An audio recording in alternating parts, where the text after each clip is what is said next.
Halo sahabat kepo, jumpa lagi dengan saya Zizi. Hari ini kita akan membahas badut neraka dari Chicago yang bernama John Wayne Gacy. Seperti biasa, sebelum melanjutkan, jangan lupa like dan subscribe ya. Terima kasih.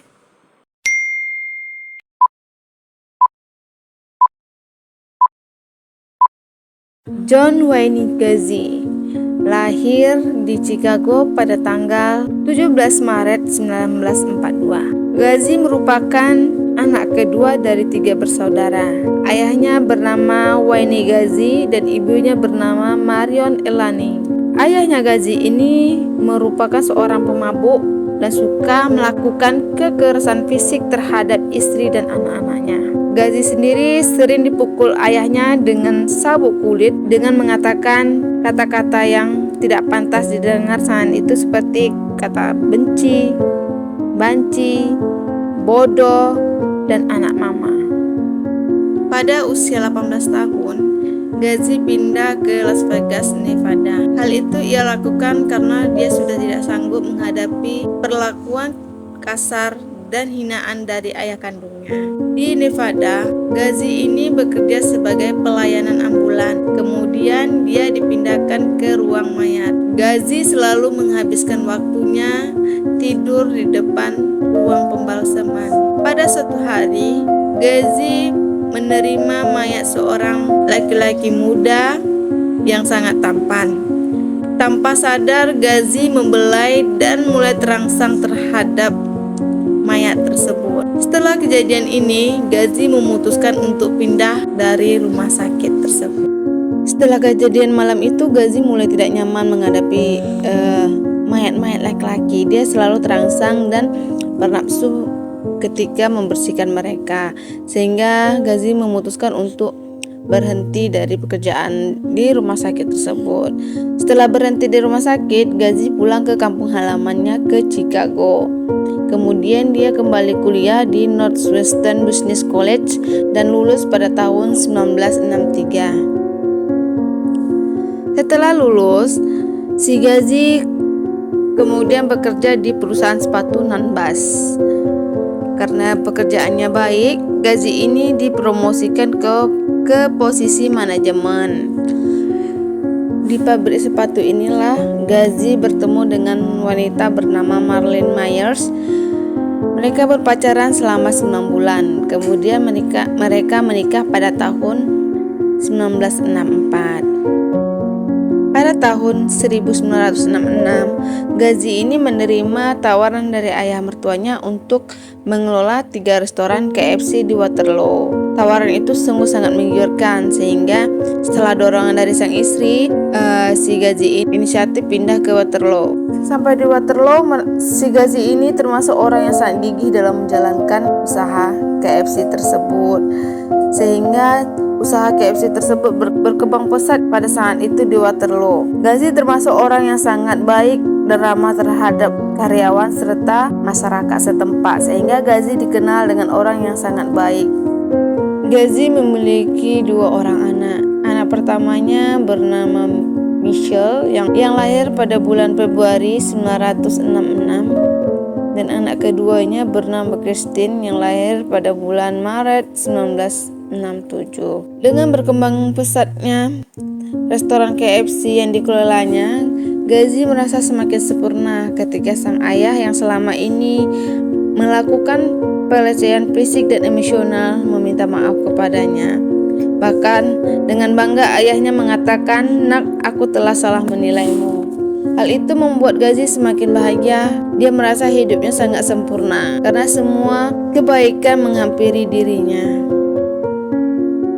Gacy merasakan ketertarikan abnormal kepada karyawan laki-lakinya.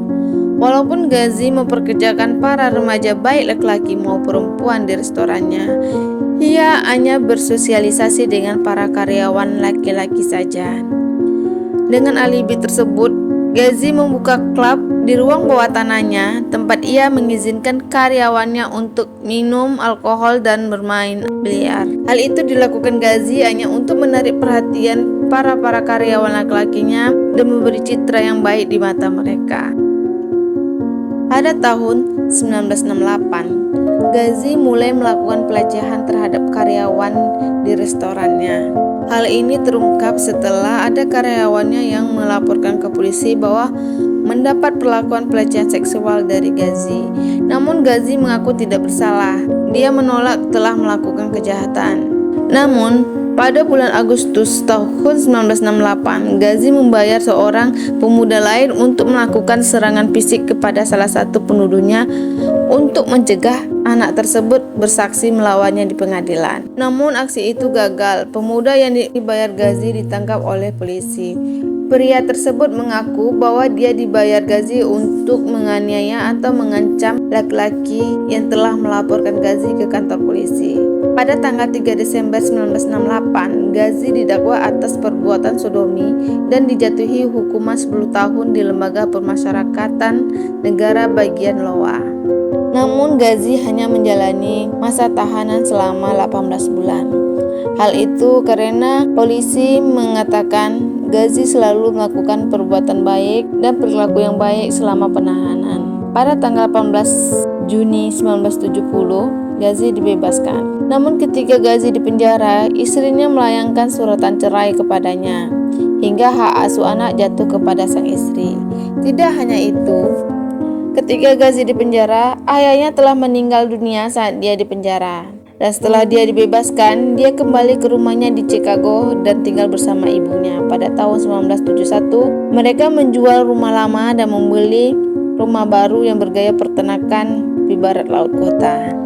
Pada akhir tahun 1975, Ghazi menciptakan karakter yang disebut sebagai Pogo si Badut. Dia merancang kostum dan belajar sendiri bagaimana merias wajah badut. Ghazi menjadi Pogo di pesta ulang tahun dan acara-acara lainnya di tempat dia tinggal. Namun, di balik karakteristik Pogo yang sangat periang, ramah, dan baik hati ini, Ghazi ternyata menyimpan hal yang lebih misterius. Ghazi pernah melakukan pembunuhan pertamanya pada tanggal 3 Januari 1972. Korban pertama Ghazi bernama Timothy M. Choi yang berusia 15 tahun.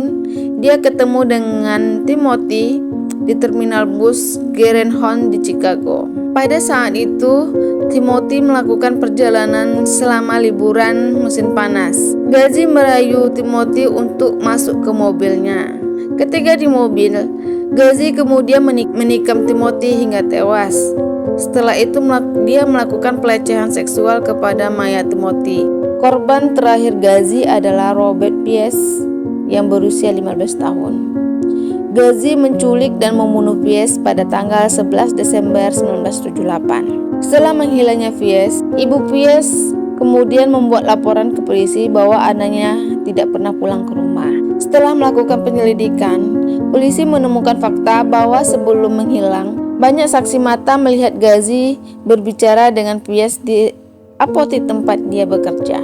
Polisi mulai mengaitkan hilangnya Pies dengan Ghazi. Setelah menemukan beberapa bukti bahwa Ghazi dan Pies berhubungan, polisi kemudian mendatangi Ghazi ke rumahnya untuk investigasi. Namun Ghazi mengatakan bahwa dia tidak pernah bertemu dengan Pies. Setelah memberikan bukti-bukti bahwa Pies dan Ghazi berhubungan, akhirnya Ghazi mengakui bahwa dia bertemu dengan Pies hanya sekedar memberi informasi tentang pekerjaan kepada Pies.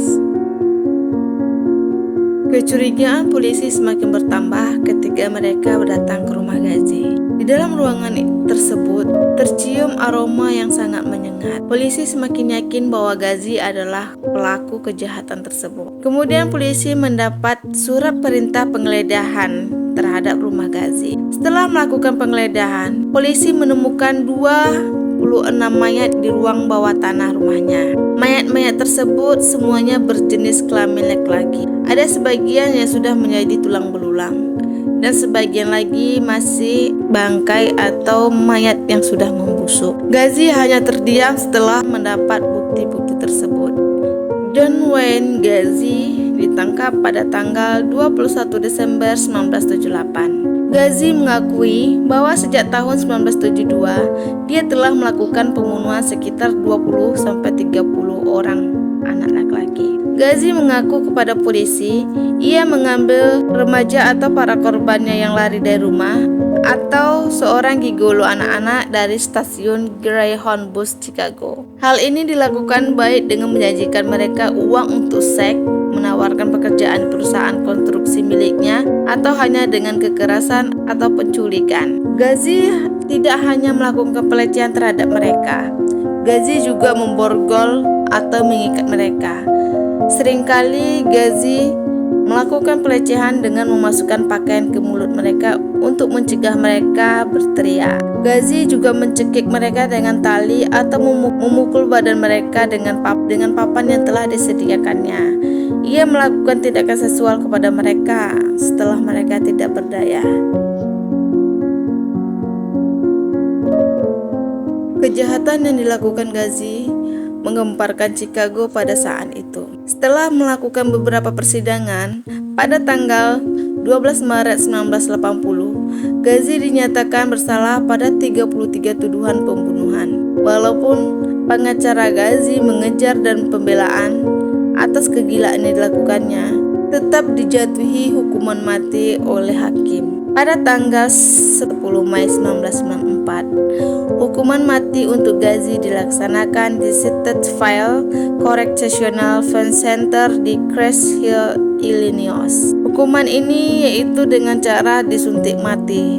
Namun menurut pelaporan, pada saat melakukan pembunuhan, Gazi tidak pernah mengungkapkan penyesalan atas kejahatan yang dilakukannya. Kata-kata terakhir yang diucapkan Gazi sebelum disuntik mati yaitu "Kiss my ass" atau "cium bokongku". Kata-kata ini diucapkan olehnya kepada seorang petugas LP ketika ia dikirim ke ruang eksekusi.